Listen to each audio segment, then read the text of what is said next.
Good morning, everyone. Today's our topic is urgent cases of nuisance and apprehended danger. बच्चे जो section हमने पहले किए हैं ये सेम उसी में ही है.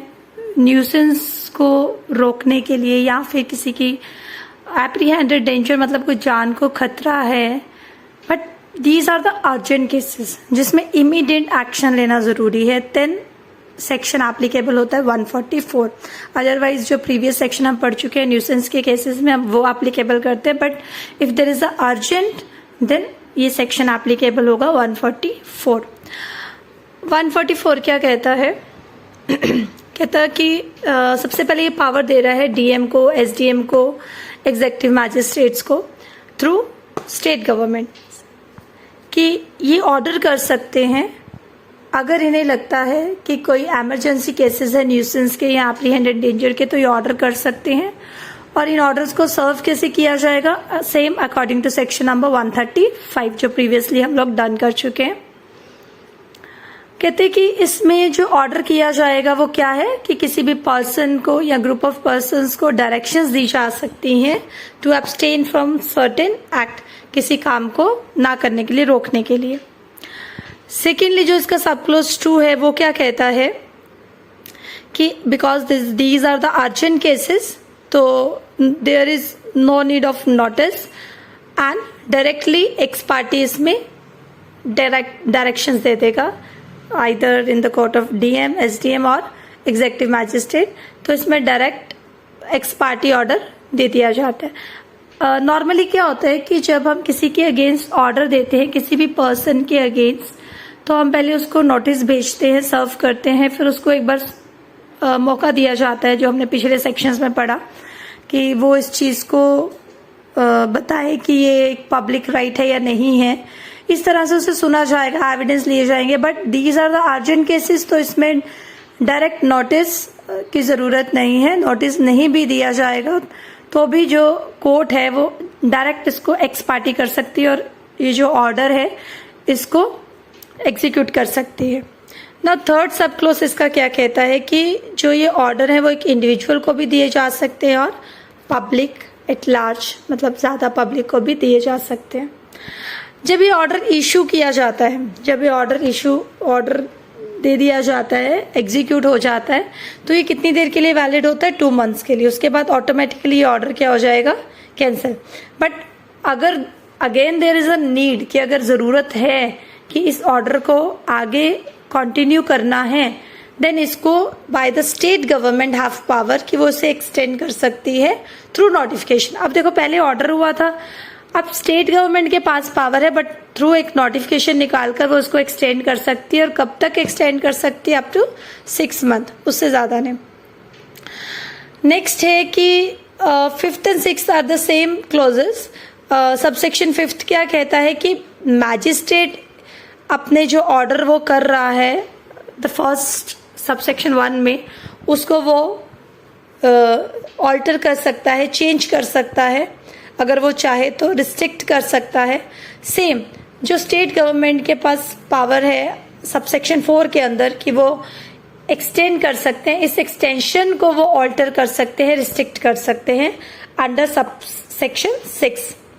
नाउ द 7th क्या है कि अगर कोई पर्सन एप्लीकेशन लगाता है रिगार्डिंग दिस ऑर्डर और उस एप्लीकेशन को अगर रिजेक्ट कर दिया जाता है, देन उसमें इन राइटिंग रीजन लिखना बहुत जरूरी है. उसके लिए उसे अपॉर्चुनिटी दी जाएगी, उसे सुना जाएगा, देन देखकर रीजंस कलेक्ट करके इन राइटिंग देन उसकी एप्लीकेशन को रिजेक्ट कर दिया जाएगा.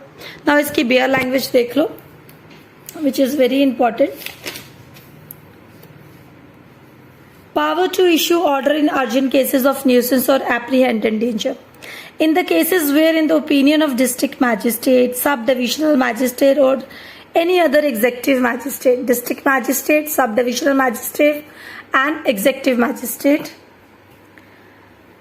in the opinion of district magistrate, subdivisional magistrate or executive magistrate specially empowered by state government in this behalf. ये पावर कहाँ से मिल रही है उसको? स्टेट गवर्नमेंट से पावर मिल रही है. There is sufficient ground for proceeding under this section. अगर सफिशिएंट ग्राउंड है, एन इमीडिएट प्रिवेंशन और स्पीडी रेमेडी इज डिजायरेबल. ज़रूरी है किसी चीज़ को रोकना और स्पीडी रेमेडी उसमें डिज़ायरेबल है, then such magistrate may by written order in writing order state the material facts, उसमें सारे मटेरियल फैक्ट्स स्टेट करके उसको 134 के अकॉर्डिंग सर्व करके and serve in the manner provided under section 134, उसके अकॉर्डिंग सर्व करके डायरेक्ट एनी पर्सन, किसी भी पर्सन को ऑर्डर कर सकता है to abstain from certain act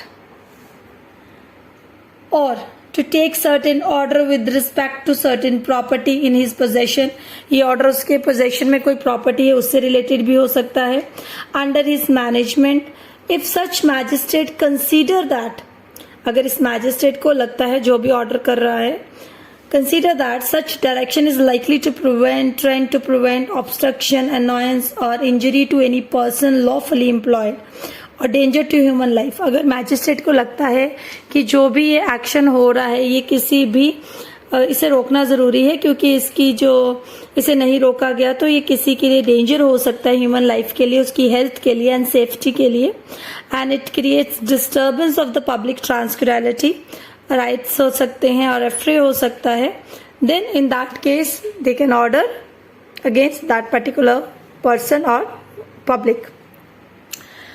And the next one is subsection 2. An order under this section may in cases emergency or in cases where the circumstances do not admit of serving in due time of notice. अगर सर्व नहीं हो रहे in due time, then upon, मतलब notice नहीं हो रहा है, then upon person against whom the order is directed, जिसके अगेंस्ट भी ऑर्डर हुआ, डायरेक्टली उसे क्या कर दिया जाएगा, बी पास एक्स पार्टी, उसे एक्स पार्टी कर दिया जाएगा, right. And the third is an order under this section may be directed to a particular individual, किसी particular individual के लिए भी हो सकता है, to person residing in a particular place means public के लिए हो सकता है, किसी particular area में लोग रह रहे हैं उनके लिए हो सकता है, और to the public generally when frequenting or visiting a particular place or area, अगर कोई पर्सन किसी पर्टिकुलर एरिया वगैरह में जा रहे हैं तो वहां पर भी हो सकता है। लाइक फॉर एग्जांपल जैसे अभी कोविड में भी 144 ही इशू हुआ था कि आपको मास्क पहन के बिना घर से नहीं निकलना है, तो दीज आर द डायरेक्शंस जो एसडीएम ने ऑर्डर किए थे, तो ये सारे इसी वजह से होते हैं, क्योंकि इससे क्या हो सकता है, it is not the case of the nuisance but there is the apprehended danger.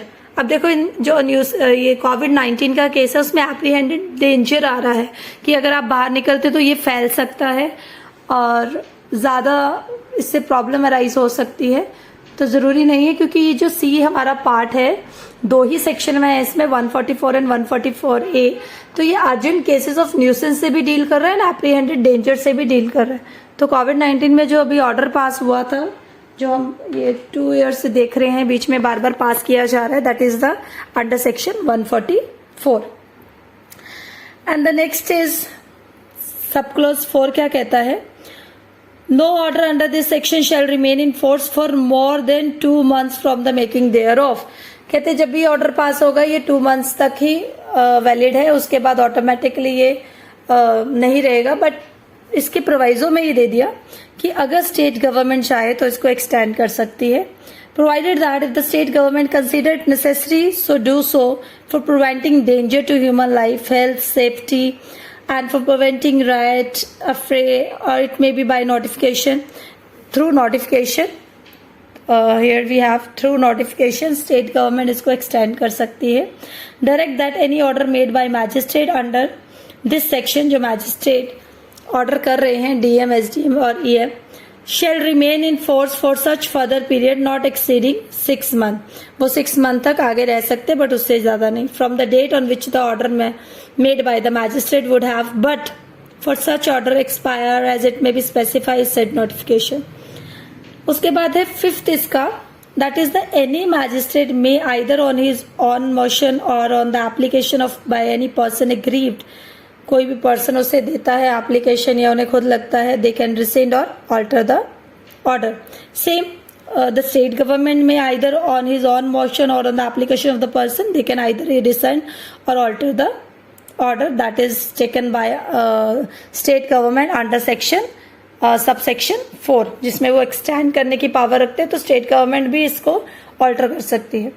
And the last we have when where an application under subsection 5 और सबसेक्शन 6 रिसीव होती है या इसके अंदर किसी पर्सन से रिसीव होती है 5th या 6th के अंदर, तो उसको रिजेक्ट तब होगा जब उसे एक अपॉर्चुनिटी दी जाएगी सुनने की. Where an application under subsection 5 and 6 is received, the magistrate or the state government, as the case may be, shall afford to application an early opportunity of appearing from him, or it either in person or by pleader or showing cause against the order, and if magistrate or the state government, as the case may be, चाहे वो magistrate का case है या state government का case है, may be reject the application Holi और in part, पूरी application को भी रिजेक्ट कर सकते हैं और उसका कुछ पार्ट भी रिजेक्ट कर सकते हैं. ही और it shall record in writing the reason for so doing, उन्हें जो भी वो कर रहे हैं उसका रीजन रिकॉर्ड करना पड़ेगा. राइट नाउ नेक्स्ट भी सेक्शन नंबर 144A. ये सेक्शन 2005 में अमेंड हुआ था. ये है कि जो प्रोहिबिशन है इसमें डीएम ऑर्डर कर सकता है, उसके पास पावर है, डिस्ट्रिक्ट मैजिस्ट्रेट के पास पावर है कि वो प्रोहिबिट कर सकता है आर्म्स को कैरी करना किसी भी पब्लिक प्लेसेस में. अब इसमें भी वो ऑर्डर इंडिविजुअल को भी कर सकता है, पब्लिक एट लार्ज में भी कर सकता है. ये ऑर्डर जो है 3 months तक वैलिड रहेगा, उसके बाद ऑटोमेटिकली सीज हो जाएगा. बट अगर स्टेट गवर्नमेंट चाहे तो इसको एक्सटेंड कर सकती है, but not increase then 6 months. अब लास्ट इसका जो सबसेक्शन है वो क्या कहता है कि स्टेट गवर्नमेंट अगर चाहे तो ये अपनी जो पावर है इंक्रीज करने की वो डीएम को भी दे सकती है. ना इसकी बेयर लैंग्वेज पढ़ते हैं.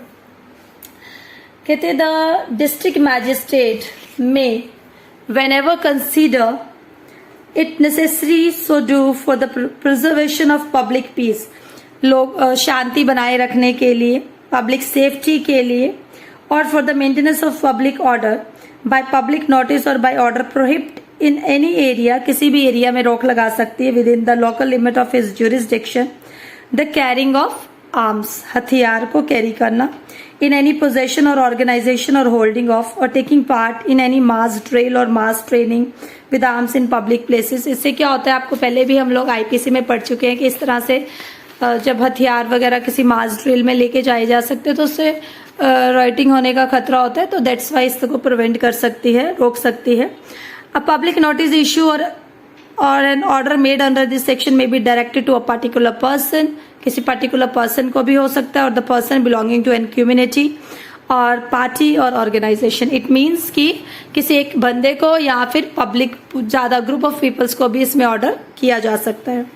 The third part is the public notice issue or an order made under this section shall be remain in force for more than 3 months. 3 months तक रहेगा from the date on which it is issued or made. और fourth इसका क्या कह रहा है, again ये proviso में नहीं है, इसमें सबसेक्शन बना दिया कि state government may, if it consider necessary, so do so for the preservation of public peace or public safety or maintenance of public order by notification देकर direct that public notice issue or order made by district magistrate under this section shall remain in force for such further period, आगे इसको extend कर सकती है, not exceeding 6 months, 6 months से ज्यादा नहीं, from the date on which the public notice or order was issued, उस date से ही काउंट होगा. and made by the district magistrate would have but for such direction expire as might be specified in such notification. जो भी जब भी order expire होना है, जितना भी एक्सटेंड होना है, ये सारी डायरेक्शन उस नोटिफिकेशन में होगी. The state government may subject to such control directions as may deem fit to impose by journal या special order करके delegate its power, अपनी पावर अपनी दे सकती है under subsection 4 किसको, district magistrate को. This is all about your chapter urgent cases of nuisance and apprehended danger.